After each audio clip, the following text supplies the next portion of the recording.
ሰላም ጤና ይስጥልኝ አድማጭ ተመልካቾቻችን ዛሬ የምንገኘው በሃሪስበርግ ፔንሲልቬኒያ ነው። በዚህ በልዩ በተዘጋጀው ፕሮግራም ላይ እንግዲህ የአድዋ መጋቢት 2 ቀን አድዋ ቀን ነው በኢትዮጵያውያን ዘንድ ይከበር የነበረ የምንለው ደረጃ ላይ ደርሷል። ግን አሁን ዛሬ በምክር ቤቱ እንግዲህ በሙሉ ድምጽ ጸድቆ ከዛሬ በኋላ በፔንሲልቬኒያ ነዋሪዎች ዘንድ መጋቢት 2 ልክ እንደ ኢትዮጵያውያን በአድዋ ድል የነጻነት የጥቁሮች በዓል ተብሎ ይከበራል።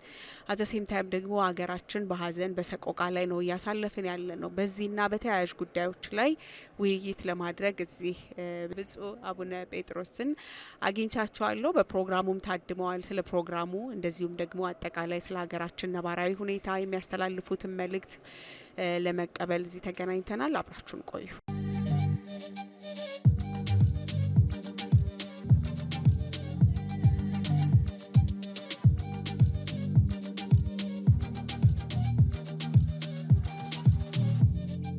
እንደው ስለተገናኘን በጣም ደስ ብሎኛል። እግዚአብሔር ያክብርልኝ። በጣም አመሰግናለሁ። ምንም አይደል። እኔም በጣም ደስ ብሎኛል። ዛሬ ሁለት አይነት መልእክት ያለው ቀን ነው። በአንድ በኩል ደስታ፣ ኩራት፣ ከፍታ፣ በሌላ በኩል ደግሞ ሀዘን፣ ውርደትና ዝቅታ ያየሁበት ቀን ነውና በጣም እኔም ደስ ብሎኛል። እንደ አጋጣሚ ነው የተገናኘ ነው። እኔ አላሰብኩም እስከ ትናንት ድረስ እና የሚገርም ቀን ነው። እንግዲህ ዛሬ በአጋጣሚ የተገናኘንበት በፔንሲልቬኒያ ከተማ ነው። በፔንሲልቬኒያ ከተማ እንግዲህ የግዛቱ ምክር ቤት ዛሬ አድዋን መጋቢት 2ን እንግዲህ አጽድቋል። እዚህም አድዋ ሆኖ እንዲከበር እና በጣም ትልቅ ቀን ነበረ። ትልቅ ክብረ በዓል ነበር። አድማጭ ተመልካቾችን ቪዲዮዎቹን እያዩቸው ነበረ ወሬና እርሶ ከመነጋገራችን በፊት እና እንደው ወደ ሌላ ጥያቄዎች ትላንትና ስደውልሎት ነበረ በአርሲው ጉዳይ ላይ እንደው ሀሳቡን እንዲሰጡኝ ብዬ በአጋጣሚ እዚህ ደግሞ ተገናኘንና እንደው አጠቃላይ ስለ ሲቹዌሽኑ እናውራና ምን ተሰማዎት ዛሬ በነበረው ነገር? እሱ እኮ በመጀመሪያ እግዚአብሔር እናመሰግናለሁ። በስመ አብ ወወልድ ወመንፈስ ቅዱስ አሐዱ አምላክ። እግዚአብሔር ሆይ እናመሰግናለን።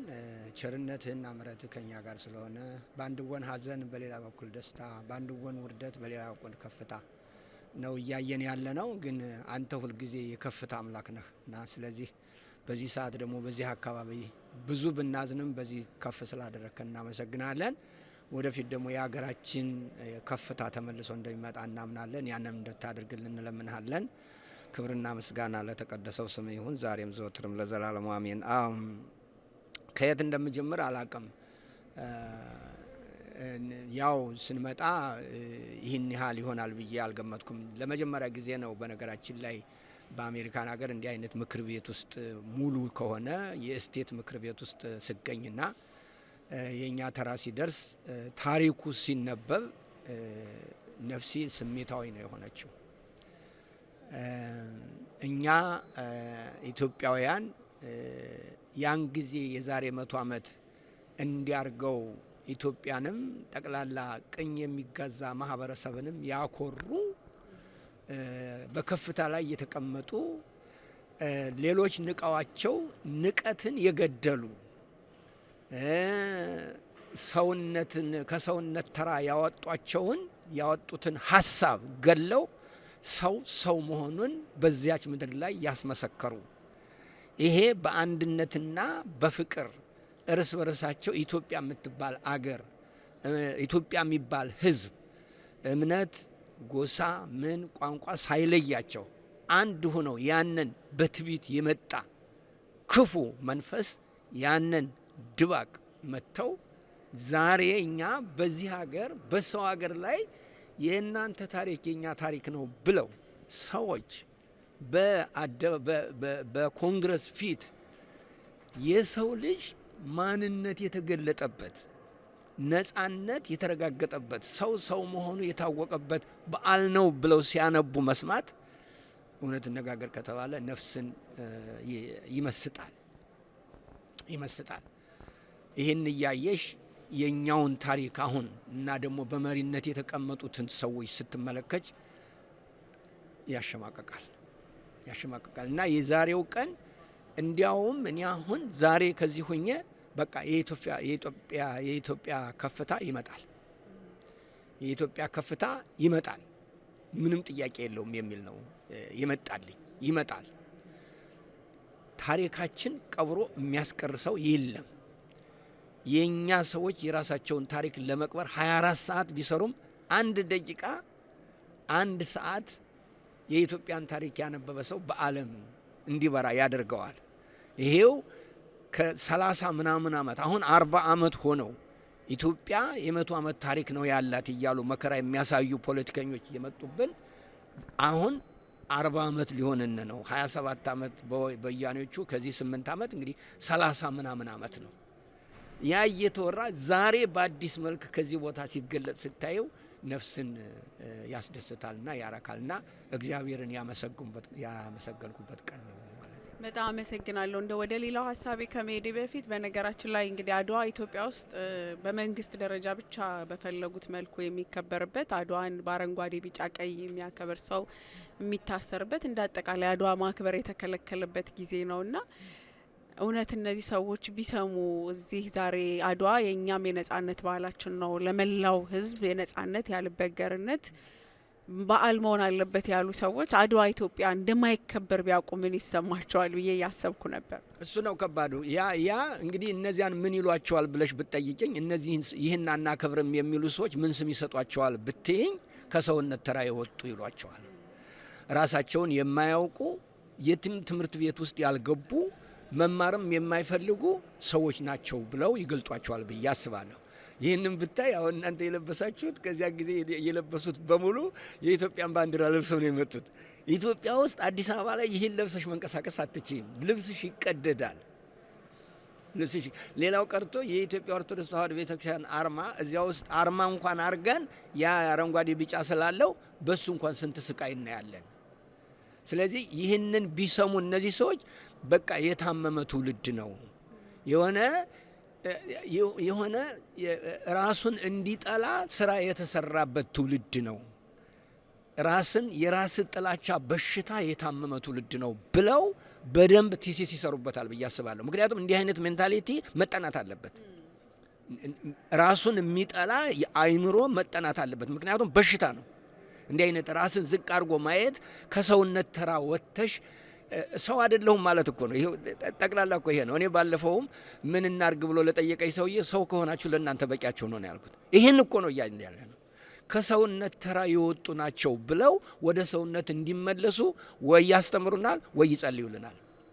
በጣም አመሰግናለሁ ብፁዕ አባታችን። ከዚህ ሀሳብ እንውጣና ትላንትናም እንግዲህ ላገኘሁት እየሞከርኩ የነበረው ሰቆቃ ውስጥ ስላለው ሕዝብ ነው። እንግዲህ በተለይ በሁሉም ቦታዎች ሞት፣ መገደል፣ መፈናቀል ብዙ ቢሆንም በተለይ ደግሞ ትላንትናና ከትላንት ወዲያ እየሰማ ነው ያለው በአርሲ አካባቢ የሆነ ያለው የምእመናን ሞት ነው። ከ140 ሰዎች በላይ ተገድለዋል።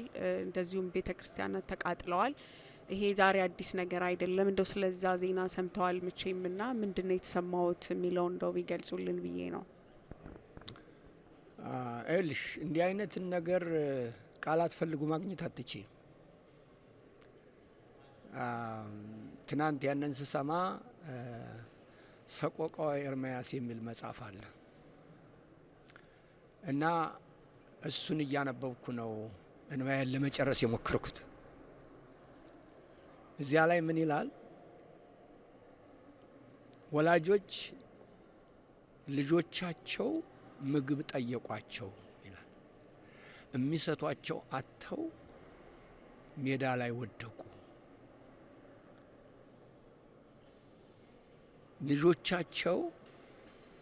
ልጆቻቸውን በአይድ ሲገላቸው አይኖቻቸው እያዩ በገመድ ታጥቀው ልጅ መቅበር እንኳን የማይችሉበት ደረጃ የደረሱ ሰዎች አሉ ብሎ ይጠቅሳል እዚያ ላይ። ይሄ ዛሬ ኢትዮጵያ ነው። እኔም ኤርምያስ ነኝ። እነዚህ ኢትዮጵያውያንም ያን ጊዜ የነበሩት የእግዚአብሔር ሰዎች አይሁዳውያን ናቸው። ስለዚህ እኔ አንዳንድ ጊዜ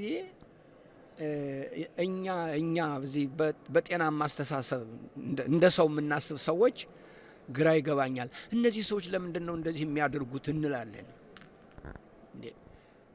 እኔ አሁን የሚደንቀኝ እነዚህ ሰዎች መልካም ነገር ቢያደርጉ ነበር። ምክንያቱም ባህሪያቸው አይደለም። መልካም ነገር ማድረግ አይችሉም። በሞት የሚደሰት ሰው፣ በረሃብ የሚስቅ ሰው፣ በማፍረስ ገነባሁ የሚል ሰው፣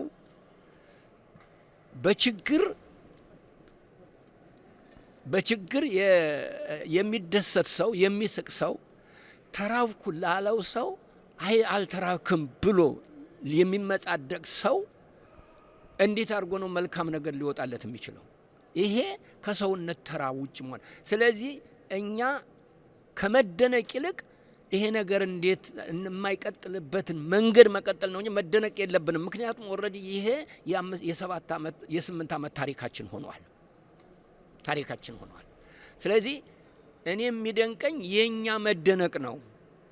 መደነቅ ስልሽ የሀዘን መደነቅ፣ የቁጭት መደነቅ፣ የአንድነት መደነቅ፣ ይህንን ክፉ ነገር የመጸየፍ መደነቅ ቢኖረን አንድ ሆነን ይህን ክፉ ነገር እናስቆማለን።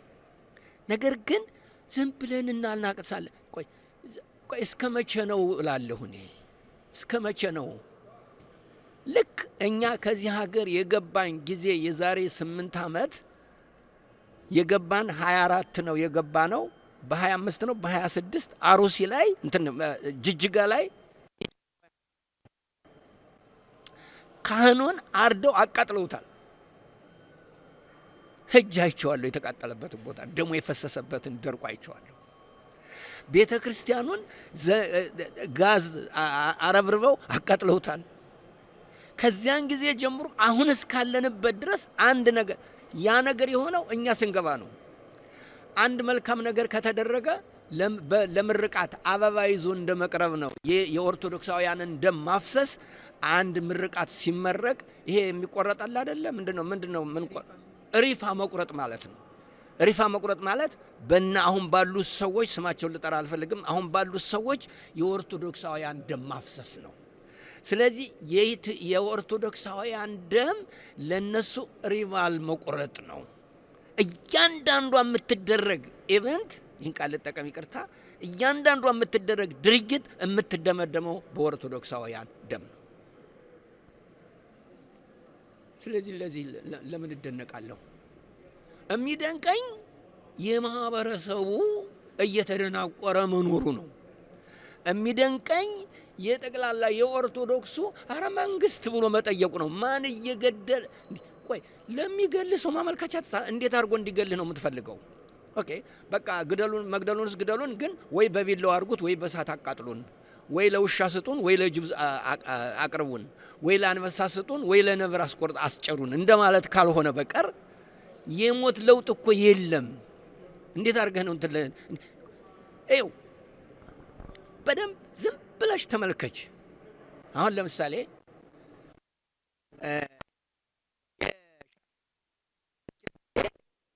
መሪዎቻችን ውጭ ነበሩ። እነሱ እልቂት ይደረጋል። አንድ ነገር ከተደረገ ይኸው አሁን ይሄ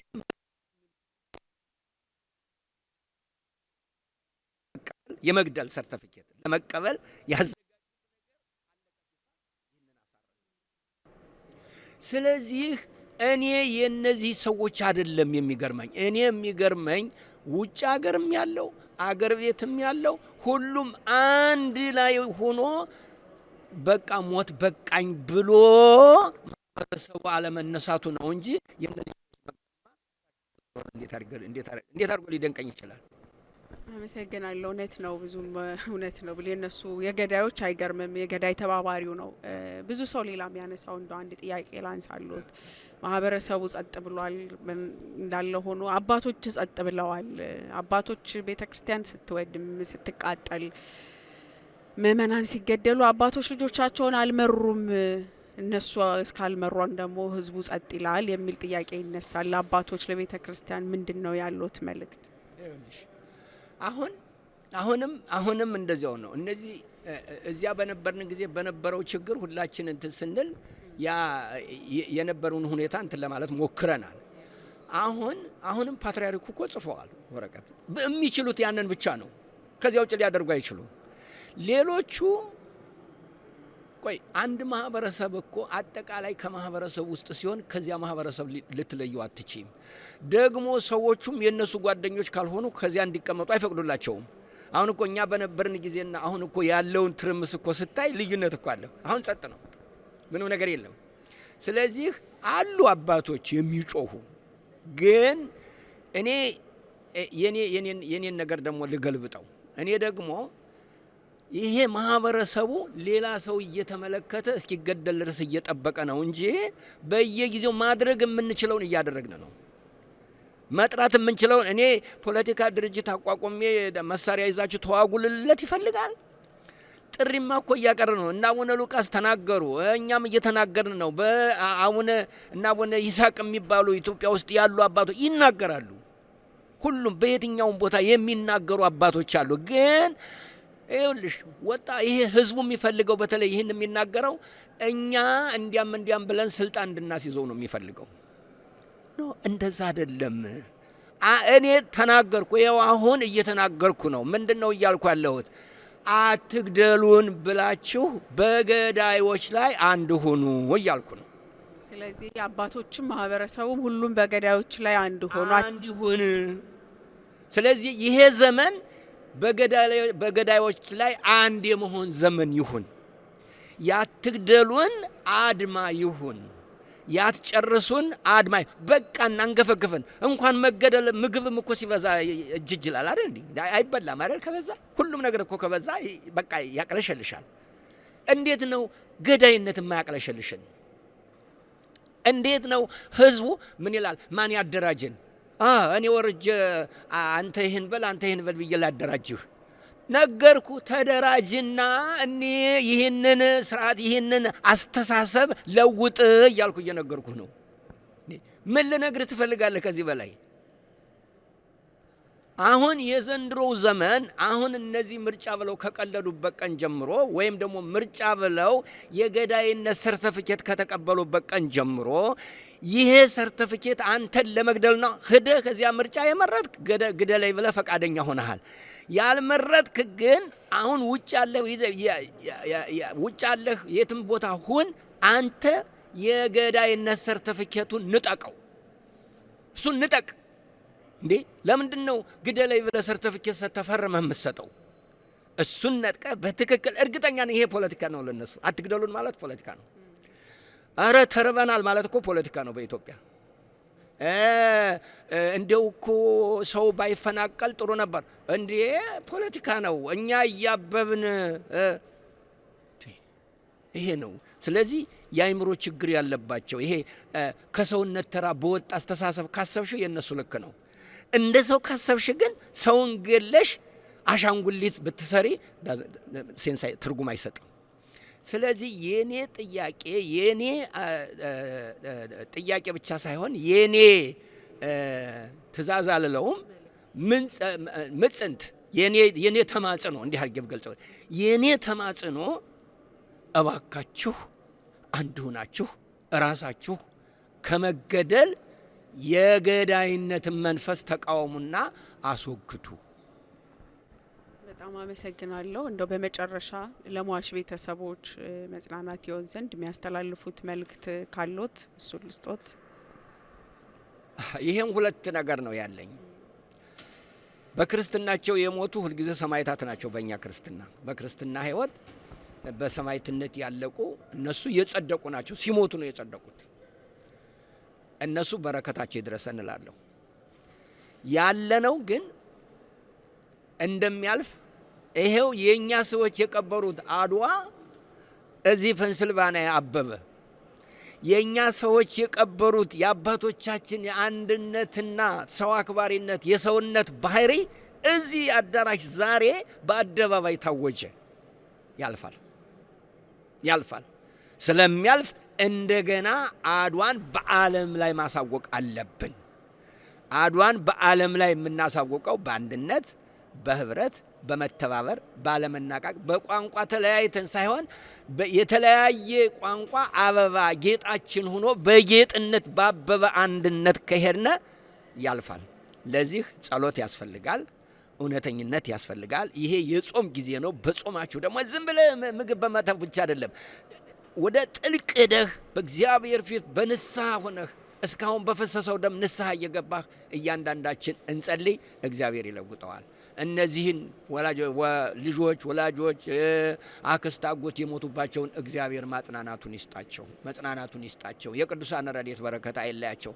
ሀገራችን ኢትዮጵያን በምሕረቱ በቸርነቱ ይጎብኝልን።